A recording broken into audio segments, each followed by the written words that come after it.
ஆசனவாய் அரிப்பு. ஆசனவாய் அரிப்பு வந்துச்சுன்னா உட்காரவே முடியாது. ஏன் வருது அப்படின்னா, அது ஒரு மூலம். அது அரிக்கும்.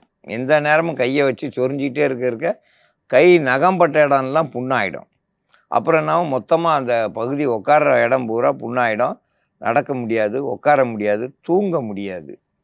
அவங்க ஒரே இடத்துல உட்காந்து வேலை செஞ்சதால் அனல். இது யாருக்கு வரும்னா, தையல் மிஷின் தைக்கிறவங்களுக்கு, கணினியில் வேலை பார்க்குறவங்களுக்கு, வங்கியில் வேலை பார்க்குறவங்களுக்கு, இந்த மாதிரி ஒன்று ஒன்றா சொல்லிட்டு போனோம். உட்காந்து அசையாமல் உட்காந்து வேலை செய்கிறாங்களோ அவங்களுக்கெல்லாம் ஆசன வாயில் அரிப்பு எல்லாமே வந்துடும். அதுக்கு முக்கிய மருந்து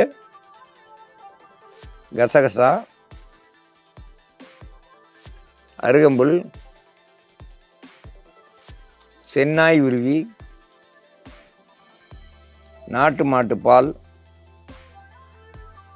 கிராம்பு, தேன், இதெல்லாம் கூட்டு கலவையாக சேர்ந்து இப்போ நம்ம மருந்தாக தயாரிக்க போகிறோம். ஆசனவாய் அரிப்பு, அதிக சூடு, அதிக நேரம் உட்காந்து வேலை பார்க்குறவங்க, அதே நேரத்தில் அவங்க சாப்பிட்ற உணவுகள்னாக்கா அரிப்பு தரக்கூடிய பொருள்கள், கரப்பான் பொருள்கள் சாப்பிடக்கூடாது. முக்கியமாக கோழி குழம்பு, மீன், கருவாடு. அந்த அரிப்பு மூலம் வர்றதுக்கு அறிகுறி இருந்தாலும் இது மூணையும் தவிர்த்திடணும். கரப்பான் பொருள்கள் அப்படின்னு சொல்கிற அந்த கத்தரிக்காய், பூசணிக்காய் இதெல்லாம் சாப்பிட்ற நாட்களில் அவங்க நல்லா கவனித்து பார்த்தாங்கனாக்கா, இந்த மீன் உணவுகள், கருவாடு, மீன் எல்லாம் சாப்பிட்றப்போ அதிகமாகவே வேதனை தரும். அந்த சாப்பிட்ற உணவுகளை தவிர்த்துட்டாங்கனாக்கா அவங்களுக்கு அந்த அரிப்புன்றது இருக்காது. ஆசன வாயில் அரிப்பு வந்துருச்சுனாக்கா அதை சரி பண்ணுறதுக்கான மருந்து தயாரிக்கும் முறையை பற்றி பார்க்கலாம். சென்னாயுருவி, அருகம்புல், கசகசா இது மூணையுமே நம்ம அரைக்கிறதுக்கு முன்னால் ஒரு 10 நிமிஷமாக ஊற வச்சிடணும். கொஞ்சமாக தண்ணி விட்டு நல்லா ஊற வச்சிட்டிங்கனாக்கா நம்ம அரைக்கிறதுக்கு ஈஸியாக இருக்கும். இந்த மாதிரி அரைச்சி மூணையும் சேர்த்து அரைச்சி எடுத்து வச்சுருக்குறோம். நாட்டு மாட்டு பால் சேர்த்து அரைக்கலாம், அல்லது தண்ணி கலந்து அரைச்சிட்டு பால் கூட சேர்த்துக்கிறணும். கிராம்பு பொடி கூட சேர்த்துக்கிறணும். ஒரு 1/4 ஸ்பூன் அளவுக்கு கூட சேர்த்துக்கலாம்.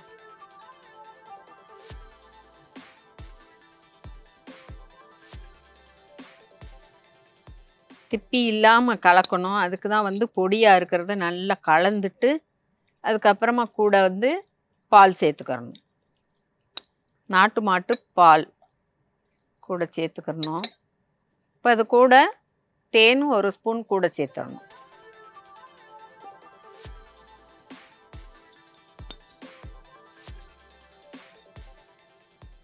ஆசனவாய் அரிப்பு இருக்குதுன்னு சொல்லிட்டு சாதாரணமாக நீங்கள் விட்டுறாதீங்க. அதுவே பெரிய மூலம், பௌத்திரம் அதெல்லாம் உங்களுக்கு ரொம்ப வேதனையை கொடுக்கக்கூடியது. அது வந்துருச்சுனாக்கா வாழ்நாள் முழுக்க கஷ்டப்பட்டுக்கிட்டு இருப்பீங்க. அதனால் வர்றதுக்கு முன்னாடியே ஆசனவாய் அரிப்பு வருதுனாக்கா அந்த மூலங்கள் வர்றதுக்கு அறிகுறி அப்படின்னு நீங்களே உணர்ந்துக்கலாம். இது 48 நாள் குடிக்கணும். அப்படி குடிச்சிட்டிங்கனாக்கா எப்போவுமே உங்களுக்கு அந்த ஆசனவாய் அரிப்புன்றதும் இருக்காது, மூல நோய் அப்படின்றதும் வராது. அந்த அளவுக்கு நம்ம இந்த நாயுருவி, அருகம்புல், இந்த கூட்டு மருந்தாக எல்லாம் சேர்ந்து சாப்பிட்றப்போ உங்களுக்கு தினமும் காலையில் குடிச்சிட்டே வந்தீங்கனாக்கா உங்களுக்கு ஆசனவாய் அரிப்பு, மூல நோய் அப்படின்றது இல்லாததுக்கு இது ஒரு சிறந்த மருந்து. ஆசனவாய் அரிப்புக்கான மருந்து அதில் முக்கியமாக கிராம்பு, நாட்டு மாட்டு பால், அருகம்புல், சென்னாய் உருவி, கசகசா, தேன் இதெல்லாம் கூட்டு மருந்தாக அரைச்சி எடுத்துருக்கோம். இதை தினந்தோறும் குடிச்சிட்டு வந்தாங்கன்னா அந்த ஆசனவாய் அரிப்பு கண்டிப்பாக கட்டுப்படும். ஆசனவாய் அரிப்புக்கு இது ஒரு சிறந்த மருந்து. இந்த மருந்தை பயன்படுத்தி பயன்பெற வேண்டும் என்று கேட்டுக்கொள்கிறேன்.